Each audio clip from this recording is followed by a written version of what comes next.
बिस्मिल्लाहिर्रहमानिर्रहीम। Dear students, अस्सलाम वालेकुम। नवीद साबरी हियर। आज हम 11 सितंबर 2024 वेंसडे के डॉन एडिटोरियल्स को एनालाइज करेंगे। और उसमें सबसे पहले है dark turn. Dark turn basically जो पिछले 2-3 दिनों में वाक़यात हुए हैं, स्पेशली पार्लियामेंट के अंदर से आके लोगों को अगवा करके ले जाया गया है, एमएनएस को। उसके ऊपर बेसिकली ये लिखा गया है। और इस एडिटोरियल में कहा गया कि इस वीकेंड पे जो इस्लामाबाद में पीटीआई का एक पॉलिटिकल गैदरिंग हुई, जलसा हुआ, उसकी पहले इजाज़त दी गई और बाद में एक ऐसा कानून बनाया बनाया गया जल्दी में, कि जी इजाज़त नहीं है। और फिर उसके बाद टाइम का बताया गया कि जी वो जलसे का टाइम ख़त्म होने के बाद भी चलता रहा। और जिन लोगों ने इजाज़त ली थी उनके ख़िलाफ़ जो है वो अ, बाद में कानूनी कार्रवाई शुरू कर दी गई। और जलसे के दौरान में हुकूमत की तरफ से हुकूमत की तरफ से वो शेलिंग शुरू कर दी गई।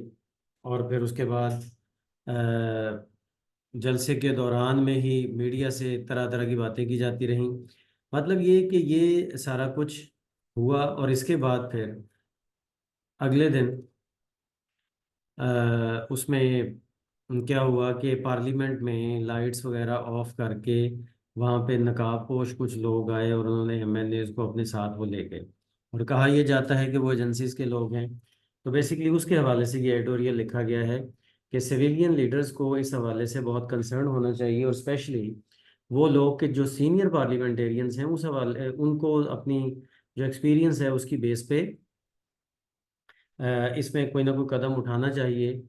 क्योंकि ये देखा गया है कि माजी में जब भी हमारे मुल्क में जब इस तरह से पॉलिटिकल डिसिडेंट्स को, पॉलिटिकल जो हमारे ओपोनेंट्स होते हैं उनको जब इस तरह से जुल्म और तशद्दुद के ज़रिए और ज़ोर ज़बरदस्ती से उनको चुप करवाने की कोशिश की गई है, उनके ऊपर जुल्म सितम किया गया है, तो वो हमेशा से ये काउंटर प्रोडक्टिव रहा है। ये हमेशा से या तो इसका कोई फ़ायदा नहीं हुआ या फिर ये नुकसान में गया है उनका। तो ये एक बहुत बड़ी अलार्मिंग सिचुएशन है कि जिसमें ये समझना चाहिए इदारों को भी और स्पेशली पावरफुल सेक्टर्स को कि इस तरह से मुल्क नहीं चला करते। ये ज़्यादा से ज़्यादा कन्फ्रंटेशन की तरफ जाना, अपोजिशन का तो काम होता है कि वो मामलात को डिस्टर्ब करे ताकि हुकूमत सही तरह से चलाई ना जा सके। तो क्या अगर हुकूमत भी इस तरह से इस तरह के मामलात में खामखा मुल्क के हालात को ख़राब करना शुरू कर दे, तो फिर मुल्क को ठीक कौन करेगा? मुल्क की पॉलिटिकल स्टेबिलिटी, मुल्क की इकोनॉमिक स्टेबिलिटी, ये सब चीज़ों की तरफ तवज्जो कौन देगा? जाहिर है जो गवर्नमेंट, सिटिंग गवर्नमेंट है, उसी ने ये तवज्जो देनी होती है। तो इसलिए इस चीज़ के ऊपर स्पेशली पावरफुल सर्कल्स को, जिनके हाथ में ताकत है, उनको ये सोचना चाहिए कि वो मुल्क को किस तरफ लेके जा रहे हैं। और ये बहुत क्लियर है कि मुल्क सीधी सही डायरेक्शन में नहीं जा रहा। यस, जो 8 सितंबर की तकरीरें हुई पीटीआई के जलसे में, वो भी कोई काबिल तारीफ नहीं थी। उसमें भी बहुत कुछ काबिल एतराज़ था। और पीटीआई के जो लोग थे वो अपनी जो कि दबी हुई जो बातें थी उनको कंट्रोल में नहीं रख सके और उन्होंने खूब बोला और अपने आप को एक्सप्रेस किया वहाँ पे। लेकिन फिर बाद में पार्लियामेंट के ऊपर जिस तरह से अटैक किया गया और पार्लियामेंट के अंदर से लोगों को अगवा किया गया, ये एक ऐसी मिसाल है जो कि हमारी तारीख में नहीं मिलती। और इस का आगे फ्यूचर में कोई बहुत हमें अच्छा रिजल्ट नहीं मिलेगा, बल्कि बुरा ही रिजल्ट मिलेगा। और ये हमारी जमहूरियत को, डेमोक्रेसी को और भी वीक करेगा। इसमें ऑर्केस्ट्रेट का मतलब होता है तरतीब देना, चीज़ों को नए सिरे से देखना। ऑर्केस्ट्रेट वर्ब के तौर पर आ रहा है, एक अच्छा वर्ब है, आपको यूज़ करना चाहिए अपनी राइटिंग में। फिर उसके बाद परपेचुएट का मतलब होता है बरकरार रखना, चीज़ों को आगे लेके जाना। क्वेश्चन, धमकी, जोर ज़बरदस्ती। ट्रांसपायर का मतलब होता है कोई भी चीज़ होना, को वाक़ होना, को काम होना। और काटे ब्लांचे ये एक फॉरेन फ्रेज है, इसका मतलब होता है खुली छुट्टी दे देना बगैर किसी पाबंदी के। ये नॉर्मली नेगेटिव सेंस में ही यूज होता है। अच्छा, फिर ये एक वर्ब के तौर पर एक इडियम आया है, to go overboard. To go overboard का मतलब है हद से आगे चले जाना, अपनी हद से क्रॉस कर जाना, हद से आगे निकल जाना। और यस, इसके बाद आगे चलते हैं तो नेक्स्ट सेकंड वाला है clearing the air. Clearing the air का मतलब ये है कि हवा साफ हो गई। तो जिस तरह से हमारा एडिटोरियल एडिटर जो है ना, ये लिटरेरी टाइप के टाइटल्स देता है, वैसे ही इसमें ये उसने दिया है क्लियरिंग द एयर का। बेसिकली काजी फाइज ईसा जो चीफ जस्टिस ऑफ पाकिस्तान है, उन्होंने जो अदालत में ये एक अपना बयान दिया है कि वो एक्सटेंशन में कोई दिलचस्पी नहीं रखते। इससे वो सारी अफवाहें दम तोड़ गई हैं जो कि पीछे कुछ मंथ से अफवाहें फैली हुई थी कि जी चीफ जस्टिस को एक्सटेंशन दी जा रही है, चीफ जस्टिस का टेन्योर बढ़ाया जा रहा है। तो इससे वो चीज़ें क्लियर हो जानी चाहिए। लेकिन गवर्नमेंट अभी भी एक अपने कॉन्स्टिट्यूशनल पैकेज के पीछे लगी हुई है।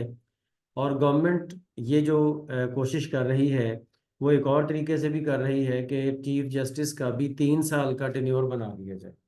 जिस तरह से आर्मी चीफ का, इसी तरह से चीफ जस्टिस का भी 3 साल का टेन्योर बना दिया जाए। तो अगर चीफ जस्टिस का बना दिया जाएगा तो जाहिर है कि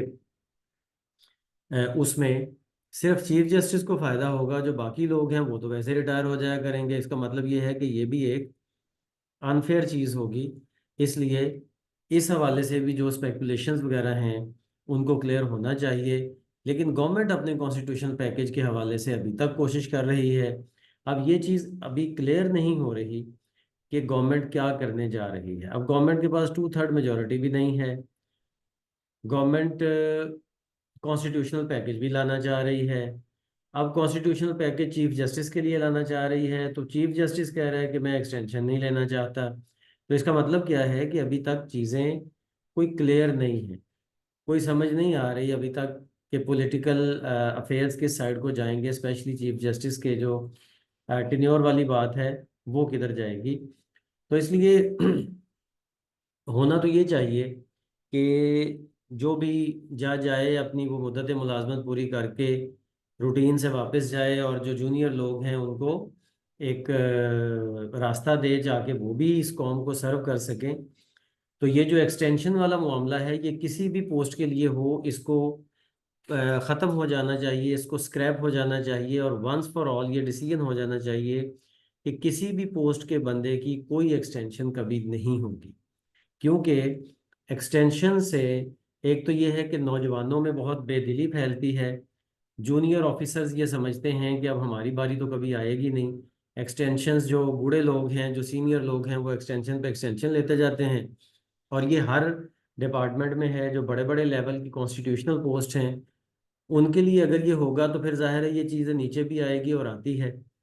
तो इसलिए ये चीज़ें एक दफ़ा वंस फॉर ऑल ख़त्म हो जानी चाहिए, और पाकिस्तान में एक ऐसी मिसाल सेट होनी चाहिए कि कोई भी एक्सटेंशन की ना कोशिश करे बल्कि ख्वाहिश ही ना रखे। इस इसमें ओवर टाइम एक एडवर्ब के तौर पर आया है, जो मुकर्रर वक्त से ज़्यादा देर तक जो ओवर टाइम होता है ना, ये एडजेक्टिव के तौर पर भी आता है, लेकिन यहाँ पे ये एडवर्ब के तौर पर आया है। और फिर उसके बाद इम्पेक्केबल का मतलब बेऐब, जिसमें कोई खराबी ना नज़र आती हो। स्कैंडलाइज करना, बदनाम करना होता है, स्कैंडलाइज ये भी अच्छा है। और फिर उसके बाद ट्रांसपेरेंसी, शफाफियत होती है। ये वर्ड्स आप ज़रूर अपनी राइटिंग्स में यूज़ किया करें, मैं जो स्पेशली हाईलाइट करता हूँ। इसके बाद नंबर 3 पे है ड्यूरेबल रिमार्क्स। तो ये जो ड्यूरेबल रिमार्क्स है, बेसिकली ये जो केपी के केपी के जो चीफ मिनिस्टर हैं अली मीन गंडापुर, उन्होंने जो अपनी तकरीर में संडे वाले दिन रिमार्क्स दिए हैं औरतों के हवाले से, और जो उसमें एक समझ लें कि एक जेंडर बायसनेस पाई जाती है, वो रिमार्क्स कंडेम ही होने चाहिए। जिसमें ये कहा गया कि जी बारात लेके आएंगे और फलां इस तरह के मामला, इस तरह की बातें हैं जी, ढोल बजा के आएंगे, हम पठान हैं, हम ढोल बजा के आएंगे, लाहौर में जलसा करेंगे, बारात लेके आएंगे। मतलब ये है कि जैसे ये कहा गया कि जी मतलब एक बादियों नज़र में ये कहा गया, और जो लोगों ने समझा कि जी केपी से कोई दूल्हा आएगा और पंजाब से दुल्हन दुल्हन के लिए आएगा। मतलब ये एक इस तरह से ना एक जेंडर बायसनेस इसमें पाई गई। और फिर उन्होंने जो फीमेल जर्नलिस्ट के हवाले से जो रिमार्क्स दिए वो भी कोई अच्छे रिमार्क्स नहीं है। तो इस तरह से बेसिकली ये जो पूरा एडिटोरियल है थर्ड वाला, ये सारा इसी जेंडर बायसनेस पे है कि यस हमें अपने पॉलिटिकल नज़रियात जो हैं उनको ज़रूर प्रोपोगेट करना चाहिए, उनको अपने लोगों के सामने लाना चाहिए, लेकिन इसमें किसी भी तरह की जेंडर बायसनेस नहीं होनी चाहिए। औरतें बेशक वो किसी प्राइवेट ऑर्गेनाइजेशन में काम करती हैं, बेशक वो किसी गवर्नमेंट की पोस्ट पे काम करती हैं, बेशक वो किसी कॉन्स्टिट्यूशनल पोस्ट पे जैसे चीफ मिनिस्टर वगैरह है उस पे काम करती हैं, तो उनके बारे में किसी भी किस्म के कोई जेंडर बायसनेस वाले रिमार्क्स नहीं होने चाहिए, ताकि उनकी एक प्रॉपर इज्जत की जा सके। पहले ही हमारे मुल्क में हमारे पूरे नेशनल लेवल पे अगर देखा जाए तो औरतों की कोई बहुत नुमाइंदगी नहीं है। हर इदारे में देखा जाए तो ज़्यादा मर्द हैं, औरतें कम हैं काम करने वाली। तो ये एक ओवरऑल कल्चर डेवलप होना चाहिए हमारे नेशन में कि हम औरतों की इज्जत करें और हर तरीके से करें, और कोई इनडायरेक्ट रिमार्क्स भी ना दें कि जिससे उनका दिल दुखे। और इसमें अब अगर देखा जाए तो पीटीआई के जो चेयरमैन हैं गौहर, बैरिस्टर गौहर, उन्होंने ये कहा है कि अली अमीन गंडापुर के जो रिमार्क्स हैं उनके ऊपर उन्हें अफसोस है, और वो उन्होंने उसको उसके ऊपर अपोलॉजी दी है हाउस में।